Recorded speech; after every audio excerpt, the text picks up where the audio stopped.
I think when most people are woken up in the morning by a bird, it's typically a rooster that wakes them up. But this morning I was woken up by a bird, and it wasn't a rooster. It was an owl that woke me up. And I was a little bit surprised because I slept in a little bit later. This was at 10 a.m. or so, and I heard an owl hooting right outside of my window. And I thought that owls were strictly nocturnal, so I was surprised to hear one in the morning. But apparently, not all owls are strictly active during the night. So an owl woke me up this morning. That was the inspiration for this deck. It's an owl themed deck. So we have the Evo Skeleton Barrel in there because owls will swoop from the sky and drop from the sky to get their prey, just like the Skeleton Barrel drops. Evo Ice Spirit is there because when I looked up owls, one of the things that it said was that they're known for their very big heads. So we have a card with a very big head.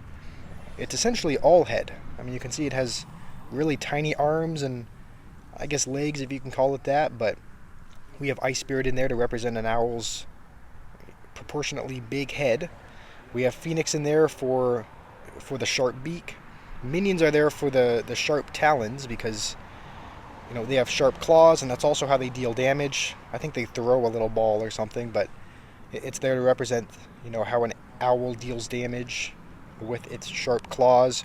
We have two nocturnal cards because they are mostly active during the night. So we have Bats and Night Witch, which are two nocturnal cards. Royal Ghost is there because an owl has specially, I think they're fringed feathers, which essentially allow them to fly in complete silence. So they fly completely silently, just like the Royal Ghost, kind of silently and invisibly goes about the arena. And then the Fisherman is there because a lot of owls hunt fish, and so do fishermen. So this is the owl themed deck that we are going to be trying to win with today. And I was thinking recently about one of the shows that I really loved watching as a kid, because we didn't watch a ton of shows as a kid. We didn't just rot, on the TV and just entertain ourselves. My mom wanted us to, be somewhat educated, and so we spent a lot of time reading. We spent a lot of time doing more educational things, and so the amount of times that we would just watch just a random TV show would be minimal. But we kind of found, I guess, a loophole in a way, in a sense that we found a show that was both entertaining to watch, that we liked to watch, and that was also educational. So we could kind of watch it pretty much whenever we wanted, and it was called Brain Games. And just like the name suggests, it was about kind of how the brain works. It would do certain experiments with other people to kind of show how certain things influence behavior. And it was it was just an interesting show. And I think it was me and my brother that watched it pretty frequently. And it would also do interactive things, not just with other people, but it would do kind of interactive things with the viewer as well. Like it would show a certain image, and maybe there wouldn't be something on the image, maybe there wouldn't be a certain shape or a certain or a certain aspect, but your brain would kind of fill in the blanks based off of other things that were there. And so oftentimes you would be able to see in real time like how your brain kind of fills in the blanks, how oftentimes it adds something in a certain image that isn't there. It kind of adds color, it adds a shape, it adds something. It wouldn't just be with images, it would be with other things as well. But the whole show was pretty much just about how your brain can play tricks on you, and it was really fascinating to watch. And it also just, looking back, it kind of taught an important lesson as well, as far as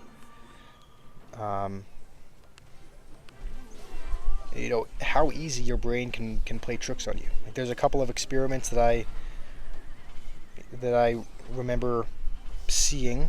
One of them was about how oftentimes your brain just likes to go with the flow, and so there was a group of people that were kind of given a trivia test of some kind, and everybody was in on it except for this one person. And everyone who was in on it would blatantly pick, they would intentionally pick the wrong answer. And then, there was this group of 15 or 20 people that had all picked the wrong answer, and then the person who wasn't in on it, they would also sometimes pick the wrong answer, even though they knew it was wrong, just because their brain, they wanted to go with the flow. And there was another experiment where a certain auction, like they were auctioning off a $20 bill, and the only catch with that whole thing was that the person the person who won the bid for the $20 bill obviously got to keep the $20 bill, but the catch was that the second person, the person who had just lost out, had to pay what they last bid. And it was just kind of I think it ended up selling for like $70 or $80, just because the second place person didn't want to pay a bunch of money for nothing, so they would bid, and then that put another person in the situation where they would have to pay for nothing, and so they just kept outbidding each other. And there were just lots of other little experiments like that to just kind of illustrate how the brain works, how it thinks, and again, the message was just kind of showing how easily your brain can be fooled. And so it was kind of a cool, I guess it was a cool little scientific thing that we enjoyed watching, but it was also a valuable lesson as far as teaching you how easily your brain can be fooled. And so hopefully that gives you, maybe a little bit of confidence as you go throughout your day, just knowing that if you perceive any weaknesses, any faults in yourself that you're kind of beating yourself up about, knowing that what you perceive and what your brain sees isn't always in line with reality. Sometimes you will see or perceive something that isn't there, and that show is just kind of an illustration of that. It just showed that oftentimes what your brain thinks, what you're seeing, isn't always what's true, isn't always what's right. And that's not to say, ignore your faults and don't improve and just think that you're perfect, but just know that a lot of times the insecurities, the things that we're beating ourselves up about, oftentimes they're not in line with reality. So, maybe that'll help give you a little bit of confidence as you go throughout your day, just knowing that, you're better than you think you are, and a lot of those faults that you see in yourself are not in line with what's true and what's real. So that was the owl themed deck. We were not able to win with it, but it was still fun to play. And hopefully you guys enjoyed the message, and hopefully you have a wonderful rest of your, what day is it? Monday? Hopefully you have a wonderful rest of your Monday.